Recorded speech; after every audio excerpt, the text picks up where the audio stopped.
The Forgotten Horror of Snowtown, the town that buried its secrets. This island holds 160,000 plague victims, and no one knows who is buried where.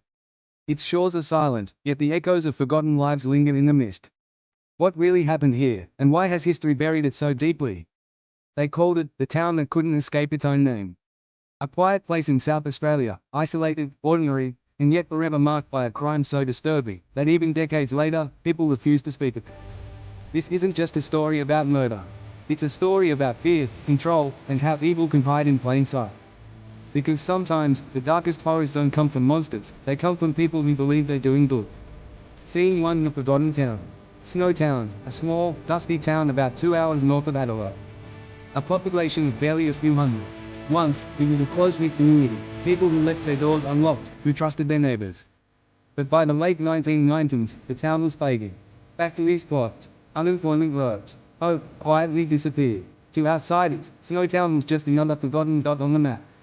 But beneath that silence, something was festering, a story of manipulation, hate, and blind loyalty that would soon shake Australia to its core. Scene 2: The Charmer. John Bunting arrived in a smile. He was friendly, confident, the kind of man people listened to.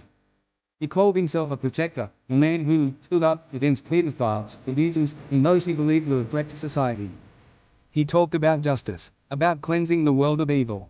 People like that. But behind the charm was a darkness no one could see. Bunting wasn't a savior. He was a manipulator, and he was building an army. Scene 3: The Web of Followers. He gathered people who were lost, angry, or looking for purpose: Robert Wagner, James Lasakis, and Mark Payton.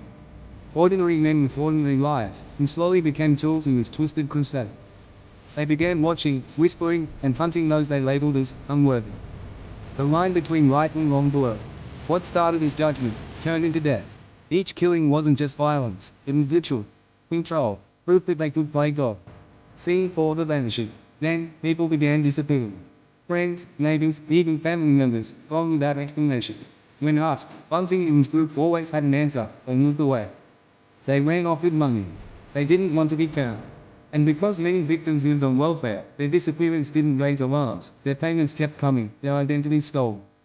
The group lived off their victims' lives, even after taking.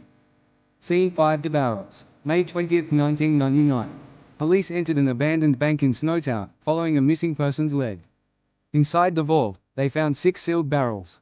The smell of decay hit before anyone saw what was inside. Human remains, dissolved, dismembered, lost to acid and time. Later, more bodies would be found at other locations. In total, 11 victims. The discovery stunned the nation. How could something so horrific happen in a town so small, and for so long? The answer lay not in horror itself, but in the silence that allowed it to grow.